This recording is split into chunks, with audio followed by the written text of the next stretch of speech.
How's it going, everyone? It's Caleb Lumity here, and today we are going to be talking about a short game that you can pick up and play for free on Steam. The game is called Rental, and this game caught my attention because it looks like Animal Crossing, and even the characters in the game kind of sound like Animal Crossing characters. And it has like this retro style to it. You know, it looks like an N64 game or a PlayStation 1 game, and that just kind of captured my attention. And I like mascot horror, so this seemed like it might be right up my alley. So I went ahead and played through it, got the first ending, played through it again, got the second ending, and I played through it like three more times to see if there was any other extra endings. Apparently there's only two endings. I probably could have just looked that up from the get-go, but I just wanted to make sure. You know, I wanted to just grab things in different order and just make sure that there was no secret ending that I was missing, right? So I was playing this game, and this game is pretty simple. You're playing as a character called Umi, and she is going on vacation with her family to basically an Airbnb. And the person that she's renting the house from is in the Airbnb and waiting on her to come in. And you go in before the rest of your family, and when you do, the door shuts. The door shuts, and you are locked in there, and you are stuck. And the only other person in there is the guy who's renting the Airbnb style house. Now, I'm not even sure if that dude is real. Like, I will say, this game gives you a lot of questions, you know, because he kind of like pops in and pops out of reality. He says he's trapped there, but then I don't know. I don't completely trust him anyway. But he's like, tells you how to complete this ritual and everything, and it's just like, okay, are you completing this ritual? Like, why do you want this ritual to be done? Is this so you can escape? What's going on here? So there's a lot of questions, and this game leaves a lot unanswered, and I think that's honestly for the best. I don't think everything needs to be answered. You know, I think some things being left open-ended is a good thing.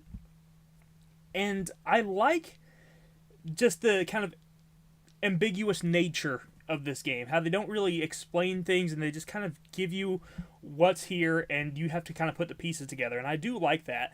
So once this guy tells you that you need to complete this ritual and he tells you what you need to do, he disappears just out of thin air, and it is up to you to go and track down these different ritual items in the house. You have to get a bunch of crosses, you have to find some candles, you have to find a couple different paintings, and you have to use them all in a ritual. And when you find enough of these items, it will actually open up another, I guess you could say room, but it's more like a dimension. It's very strange because you open up, when you find enough stuff, it opens up this extra door. You have another door that you can go through, and when you do, it's just a labyrinth, and it just mirrors on the wall and everything, and you can like, it's actually pretty cool, I will say. I actually really like the way this like extra labyrinth looks. I thought that was actually a really cool design, and you have to find three more crosses in there, and then you can actually go to the final room and complete the ritual once you find the last of the crosses. And basically, the gameplay of this is basically a walking simulator. You know, you kind of just walking around, finding things, doing a basic kind of like, you know, search. It's basically just looking for each item and then just trying to get to the end of the game. It's more of an experience, I would say, than anything, but it's a pretty darn good experience. I did enjoy it, and the couple different endings are interesting.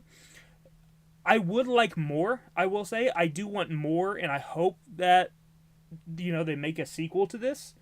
You know, just put it together maybe one piece at a time or something, because I'm interested to see what that was at the end. You know, I don't want to spoil anything too much because this is a free game, and I think that you should go and play it for yourself.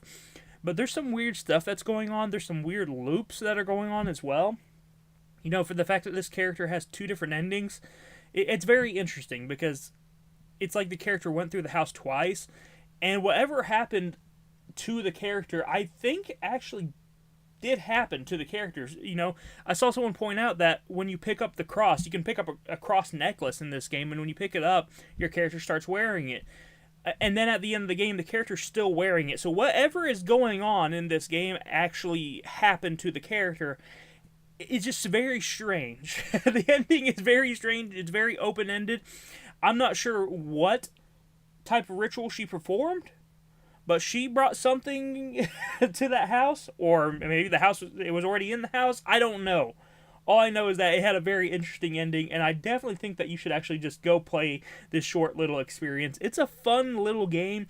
It's basically just a walking simulator, you know, kind of like a scavenger hunt style game, but it's good. It's pretty good. I like the graphics of it. I love the look of it, and I love Animal Crossing. And if you want to see kind of like a Animal Crossing style horror game, this is pretty good. You know, it has that Animal Crossing graphics and character design, but it's straight up just a walking simulator horror game, and it's not bad for what it is. I enjoy it.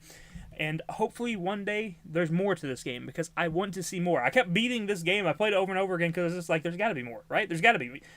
But there just wasn't. So, I don't know. All I can say is that you should try this game out. It's actually pretty fun.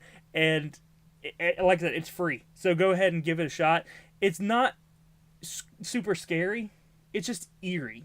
And there's a lot of just creepy, cryptic things in this game that I enjoy. You know, the only complaint I really have about this game is that at one point in the game, it feels like the character tries to break the third wall and kind of like recognizes that it's a video game. And I'm not a fan of that. I could have done without that, you know.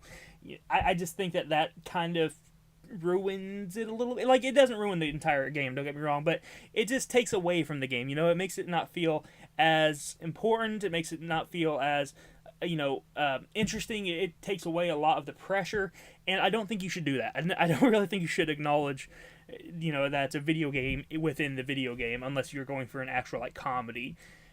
And I don't know, I don't like seeing that in a horror game where it's supposed to be tense and stressful and stuff. When you do something like that, I'm just like, that kind of takes away from that, you know. It kind of takes that tension away. So I'm not saying it can't work for a horror game, and honestly, maybe that wasn't even, maybe they didn't mean to make it look like they were trying to break the third wall. Maybe they just accidentally kind of, you know, like the way that it comes across made it sound that way. But, you know, either way, it's not impossible to do that in a horror game, to break the third wall or to break the fourth wall. It's not impossible. Doki Doki Literature Club is a game that actually did it very, very well, but that's the only one I can think of off the top of my head that actually did it well. You know, I've played some other ones where they did, and it never comes across that serious.